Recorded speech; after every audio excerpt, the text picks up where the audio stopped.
bienvenue dans cette... Coucou, bienvenue dans cette nouvelle vidéo, j'espère que vous allez bien. Je vous retrouve pour aller chercher des colis et les ouvrir avec vous parce que je trouve ça hyper intéressant, des unboxings. Méga cool ma vie. Et aussi parce qu'après je dois aller au boulot. Donc je vais chercher des colis, après je vais travailler et en sortant du boulot je vous raconte un petit peu, je vous fais une petite update et je vous montre ce que j'ai récupéré de ces colis.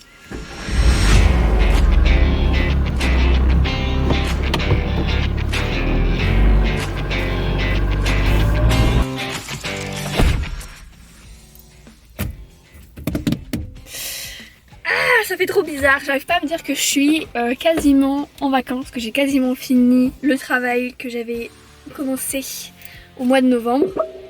Je vais récupérer mes 3 colis, je vais rentrer chez moi et les ouvrir bien sûr, je vais pas rester comme ça. Mais je suis presque émue, oh là là, mais qui suis-je? Je crois que c'est la lune en cancer, c'est incroyable.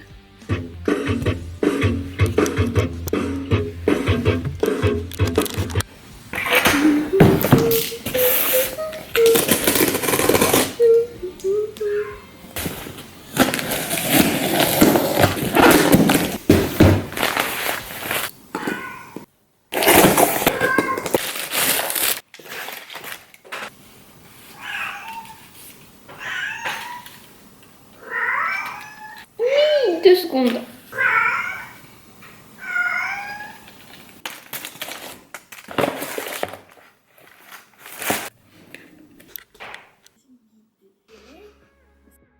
Coucou, je vous retrouve quelques temps plus tard face caméra pour terminer cette vidéo. Je suis officiellement en vacances, j'ai terminé mes contrats divers et variés et donc j'ai décidé de prendre juillet-août comme vacances. Et donc j'ai eu une année un petit peu spéciale puisque comme je vous l'avais annoncé il y a de ça un an, et ben j'avais décidé de arrêter mes études après 5 ans en école d'art et de faire une année de césure et de voir ce qui allait m'attendre après. Et en fait j'avais pas du tout prévu de vous faire un petit bilan et tout ça, et en fait je me rends compte que chaque année, à la fin de l'année scolaire, je fais un petit bilan comme ça de ma vie et je trouve que c'est pas mal de continuer à faire cette petite tradition pour voir voilà comment les choses évoluent. J'ai commencé à faire ça en première au lycée, après j'ai enchaîné avec la terminale et puis j'ai continué comme ça après à peu près tous les ans je crois. Et ça me plaît en fait de garder un petit peu cette évolution là et en même temps ça va me permettre de faire un petit parallèle avec ce qui va se passer sur cette chaîne durant les vacances et j'espère que je vais arriver à tenir un rythme à la rentrée, mais je n'en suis pas sûre puisque ben voilà je vous l'avais déjà annoncé il y a de ça 6 mois, j'ai décidé de reprendre des études l'an prochain. J'en parle pas encore trop parce que j'attends vraiment en fait d'être dedans. Pour l'instant je suis vraiment, je réalise pas trop, je crois que je vais retourner à l'étape école quoi, étudiante, tout ça, mais ça me fait très très plaisir. Je vous en avais parlé je crois au mois de février que j'appréhendais un petit peu le fait de reprendre des études à zéro puisque là du coup je vais commencer une nouvelle licence et donc je vais me retrouver avec des gens qui sortent du bac et comme je l'avais dit à ce moment là, moi j'ai pas mal d'amis qui sont déjà dans la vie active, voilà, qui ont déjà plein de projets très sérieux et tout ça et moi je suis toujours un peu au stade études. Ça me fait très bizarre et en même temps ça ne me gêne pas du tout parce que je sais que c'est ce qui est de bon pour moi et je le regrette pas du tout, c'est vraiment une décision que je prends avec beaucoup de plaisir, mais pour être honnête voilà je suis aussi très très inquiète parce que c'est pas évident forcément. Bref, je vais revenir un petit peu sur ce que j'ai fait cette année. Je sais pas si je l'ai dit explicitement en caméra, mais donc j'ai fait un service civique. Donc si vous ne savez pas ce que c'est, je sais pas si ça existe à l'étranger, en tout cas en France, c'est un truc qui a été inventé pour, disons, permettre aux jeunes de s'insérer dans la vie active et tout ça, mais en fait sur le papier c'est souvent des contrats très précaires puisque on n'a pas un salaire, on a une indemnisation et c'est une indemnisation qui est vraiment très très faible. Je reviens un petit peu en arrière, pour moi ça a été une évidence tout de suite quand j'ai arrêté mes études, j'ai tout de suite cherché un service civique. À la base j'en avais cherché un sur la région de Toulouse parce que je voulais bouger et en final j'ai rien trouvé sur Toulouse mais j'ai trouvé à côté de chez mes parents, donc c'est ce qui m'a fait revenir chez mes parents. Mais c'était vraiment pas du tout une mauvaise chose au final, j'ai pu faire je pense beaucoup d'économies aussi et donc ça c'est quelque chose qui est quand même assez intéressant dans, encore une fois voilà, quand on n'a pas un salaire mais vraiment une toute petite indemnisation. Je connais des gens qui ont un appart en étant en service civique, franchement je sais pas comment vous faites. Alors pourquoi un service civique plutôt que d'aller travailler directement, hein, j'ai un diplôme, j'aurais pu peut-être trouver quelque chose dans mon secteur, mais au final j'ai vraiment voulu me couper complètement du monde de l'art, j'en avais vraiment marre après 5 ans, j'ai vécu beaucoup de choses avec lesquelles j'étais pas d'accord, beaucoup de Je vous renvoie encore une fois à la vidéo pourquoi j'arrête mes études et tout ça, mais en gros ça s'est pas hyper bien passé dans mon école. Encore une fois, je fais pas une généralité et je comprends qu'il y a des gens qui s'éclatent en école. Moi je sentais vraiment que j'étais sur le point de faire une phobie scolaire, je l'avais vu chez d'autres personnes et je sentais que je pouvais aller dans cette direction là, alors j'ai préféré vraiment m'en éloigner et aller vers quelque chose de complètement différent. Et donc ce qui est cool avec un service civique, c'est qu'on a un statut de bénévole, donc c'est comme si je faisais entre grosses guillemets de l'humanitaire, ce n'est pas du tout ça, hein, ou de travailler dans une ONG en tant que bénévole. Le premier avantage pour moi du service civique, ça a été simplement de pouvoir le mettre sur mon CV, plutôt que de dire voilà j'ai fait une année de césure, j'ai entre guillemets rien fait, j'ai travaillé mais bof c'était pas génial, j'ai enchaîné des contrats un peu miteux, j'ai fait une année de service civique et ça rend hyper bien sur un CV. En tout cas moi c'était ce que l'on m'avait dit, après je vais voir pour la suite si c'est vrai ou pas. Donc ça c'est en général l'une des raisons pour lesquelles on fait un service civique, c'est parce que ça rend bien sur un CV, ça encourage en général les prochains employeurs.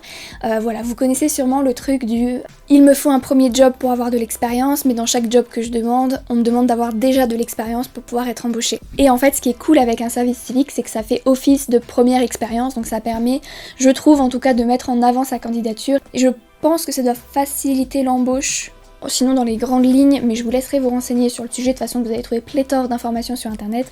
On peut faire des services civiques uniquement quand on a moins de 26 ans et on peut en faire un qu'une seule fois. Je vous laisse vous renseigner. Maintenant pour ce qui est de ma propre expérience, je vais encore une fois assez résumer l'histoire. Donc j'ai fait un service civique dans une mairie. C'était assez rigolo parce que c'était la mairie qui était juste en face du collège dans lequel j'ai fait mes études, donc ça me faisait très très bizarre de revenir là 10 ans après. Et ça s'est très très bien passé, j'étais au service périscolaire de la mairie, donc une mairie qui est vraiment pas très grande avec que quelques services. Mes collègues étaient géniales, je me suis hyper bien entendue avec tout le monde et voilà, ça s'est très bien passé, j'ai découvert plein de choses, j'ai fait plein de choses, j'ai fait de la livraison, j'ai fait des factures, j'ai fait de l'administratif, toujours chaperonnée, j'ai jamais fait les choses en solo parce que c'est aussi un truc qu'on n'a pas, théoriquement on n'a pas le droit de travailler tout seul en service civique, il faut voilà que quelqu'un nous surveille entre guillemets, et moi j'avais ma tutrice qui était toujours derrière moi. Et voilà, très intéressant, ça m'a aussi fait découvrir que franchement travailler en administration et travailler pour une collectivité, pour une mairie, pour une municipalité, quoi que ce soit, c'est un truc dans lequel je me verrais bien. J'aime beaucoup en fait être au service des autres, au service des usagers. Ça c'était trop cool, j'adorais quand j'étais à l'accueil et que les gens venaient pour demander des renseignements et j'étais genre... C'était pas du tout quelque chose que j'aurais pensé parce que de prime abord je n'aime pas trop le contact avec les autres. Mais là, c'était sympa. J'ai vraiment pris ça comme une expérience enrichissante. Moi qui étais jamais trop sortie de ma zone de confort, à part pour mon Erasmus, et encore c'était quand même assez chill. Du coup, voilà pour ce qui est de ce que j'ai fait cette année. Et donc en fait, techniquement, mon service civique se terminait début juin et on me l'a prolongé jusqu'à fin juillet. Je ne vais pas vous raconter tout ce que ma mission comportait parce que j'ai fait plein d'autres trucs, mais je vais pas forcément tout vous raconter, c'est pas spécialement intéressant. Ce qu'il y a à retenir, c'est que ça avait rien à voir avec l'art. J'ai pris des photos, des fois, mais c'est tout. J'ai eu de la chance, tout s'est bien passé durant cette année et surtout, ça m'a fait énormément de bien, cette césure. Je me sens bien plus apaisée, moins stressée. J'ai beaucoup dormi cette année parce que du coup mon contrat c'était à 24 heures, donc j'avais beaucoup de temps en fait pour moi. Et ça c'était quelque chose dont j'ai eu beaucoup de chance et que j'ai énormément apprécié. Et encore une fois, je suis très reconnaissante pour tout ça. Ça me donne aussi l'énergie pour reprendre mes études l'année prochaine parce que, autre avantage que j'ai vu en fait dans le fait de faire un service civique, j'ai pas forcément goûté au monde du travail, alors que si j'avais travaillé pendant cette année, je dis n'importe quoi, en tant que caissière à Lidl ou quoi que ce soit, j'aurais goûté je pense au monde du travail, à un salaire stable, et en fait je pense que j'aurais pas du tout eu envie de reprendre mes études derrière.